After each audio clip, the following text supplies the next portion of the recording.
Is everybody pandemic weary like me? Well, today, topic-wise, I want to share with you my story and how I know God is real. My experience that proved to me that God is real. But before I get into the topic, let me just say thank you for everyone who is subscribed to me. I appreciate your support. Please share my videos. That way we can grow. For those of you who are not subscribed, if you like this video, I want you to share it as well. But I also want you to subscribe to my channel. Hit the subscribe button and hit the bell notification. That way you'll know when new videos pop up. My son and I were having this conversation. It had something to do about a kid at his school who, didn't believe in God and was trying to make everybody else not believe in God. And growing up, my mother would always have me pray at night before I went to sleep. That standard prayer of, now I lay me down to sleep. I pray the Lord my soul to keep. If I should die before I wake, I pray the Lord my soul to take. I didn't miss that prayer. When she taught me that, I did not miss that prayer. I prayed that every night, and afterwards it would be like, Lord, bless my mama, bless my father. And one Saturday, my mother said, okay, Denise, there's a church right down the street. I want you to join their Sunday school. And I didn't know what Sunday school was because, like I said, we wasn't going to church. She said, they'll teach you about Jesus. You want to learn about him, they'll teach you about him. So I went that day. Came back, gave her a report, told her how much I liked it, and she said, okay, so you think you want to go back? And I said, yeah, I think I want to go back. Like a month or so later, she started going to Sunday school, to the adult Sunday school, and it was a wonderful experience because I was beginning to learn more about who this Jesus character was. One morning, my mother said, okay, well, after Sunday school, let's just stay for the service. I want to stay for the service to see how the church service is. So I stayed with her, and I heard the choir sing. You know how choirs in the Baptist church sing right before the the offering. And I heard the choir singing, and that was it for me. That is what initially drew me to church. First, it was my mother inspiring me to go to learn about Jesus, and then it was the music that just drew me in because I could feel it. I could feel the music. I could feel the anointing, the spirit of the Lord. Because I went to that church from that age all the way up until I went to college, and my pastor really became an icon in my eyes because he was more like a grandfather to me. A very sweet man, a man who saw something in me that I didn't even see in myself, a man who believed in my singing abilities when I didn't believe in my own singing abilities. Going to church and knowing that God is real are two different things. You can go to church your whole life and not really know that God is real. So my experience up to that point was just, I knew what I felt was real, but I wouldn't be able to tell you because I wasn't like in the Bible. Someone at that point would have been able to shape me one way or the other. And that kind of happened to me because at 17 years old, my pastor, the one who, I looked up to as a grandfather, he committed suicide. And that cut me deep, that hurt me to the point where when I went off to college, I hadn't renounced Jesus, but I wasn't going to go back to church. Church was it for me. I was done. It wasn't until I went through a very, very trying time in my life, in my first marriage, that I realized God was real. So let me tell you how awesome God is. You may not be drawn to him, but he knows how to draw you to him. He knows the situation. He knows the circumstance. He knows how to get your attention. I was going through a really bad marriage. At one point, my husband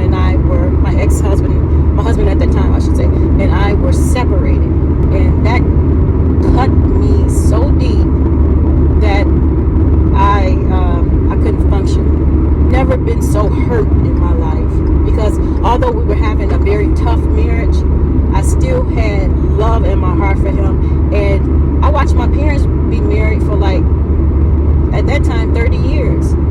So I always believed that no matter what, marriages should thrive, marriages should work, you should always work towards it. So when my marriage failed, it cut me deep.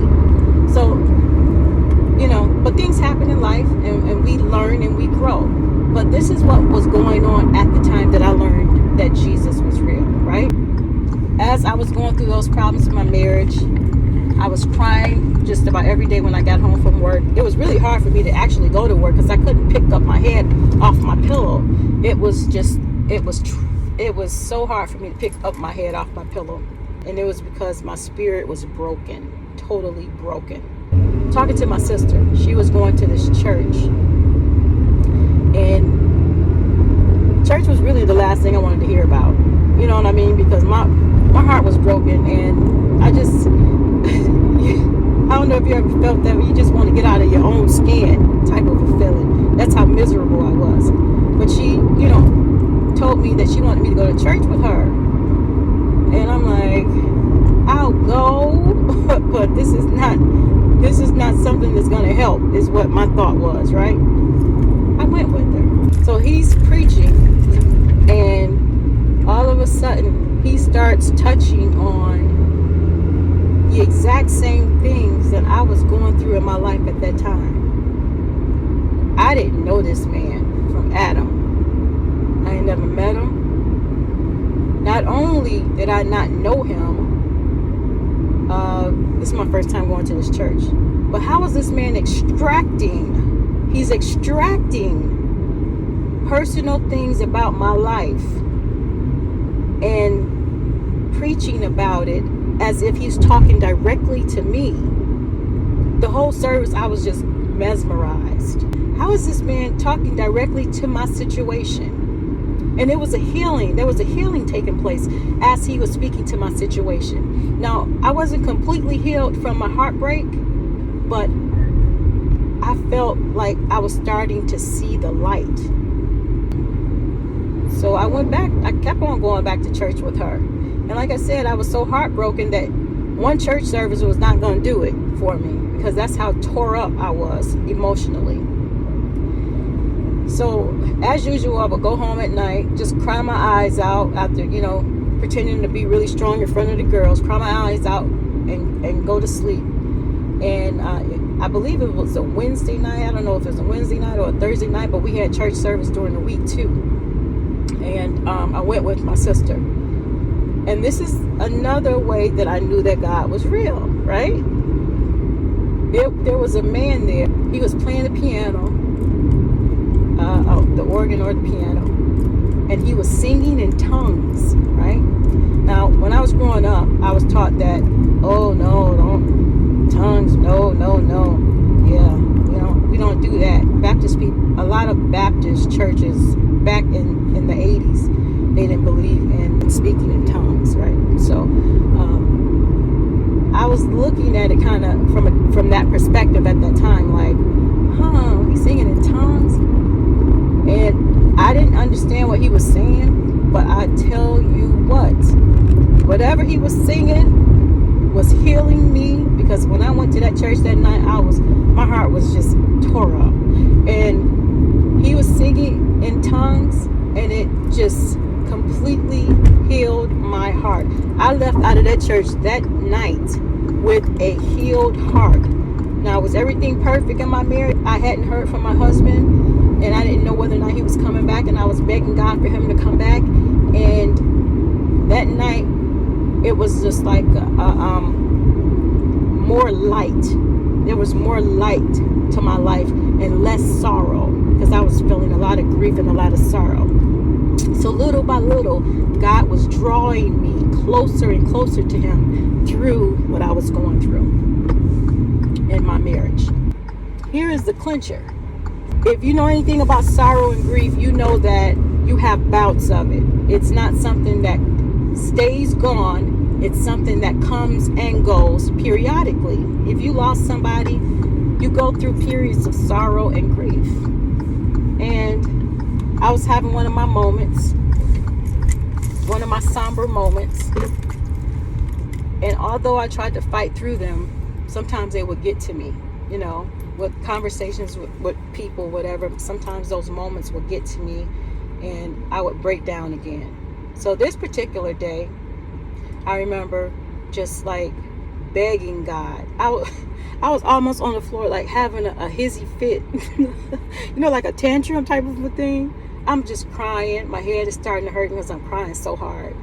And I'm begging God, please, can you send my husband back? It's just, I started having really bad attacks, of fear of just being lost. And, so if you've been there, you know what I'm talking about. And I just started feeling something in my stomach. Like, it was like, I don't know how to describe the feeling, but there was something in my stomach trying to come up. Like right here, my diaphragm, something trying to come up. All right. And I just started praying. So as I started praying, the room got really hot. And as I was trying to get up, it was a little heavy in the room. And when I came up from the prayer position that I was in, I started speaking in tongues. And it was so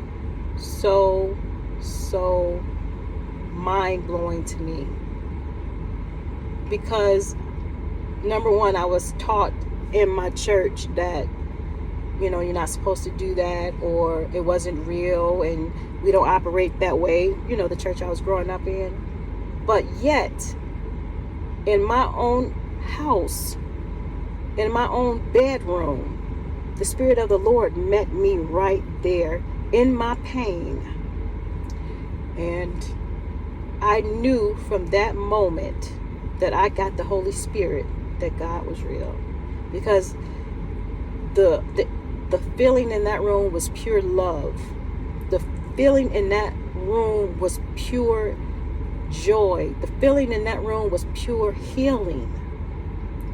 I was healed from heartbreak, from loss, from uncertainty, from the unknown in that moment. And that's how I know that God is real. I know that He cares about His people. I know that He'll make a personal visit to you when He sees that you're in distress. So that's what I told my son. No one can shake my faith as it relates to my experience with God, because I know He's real. I know He's real. I've experienced His love. I've heard Him speak to me about certain things in my life that came to pass.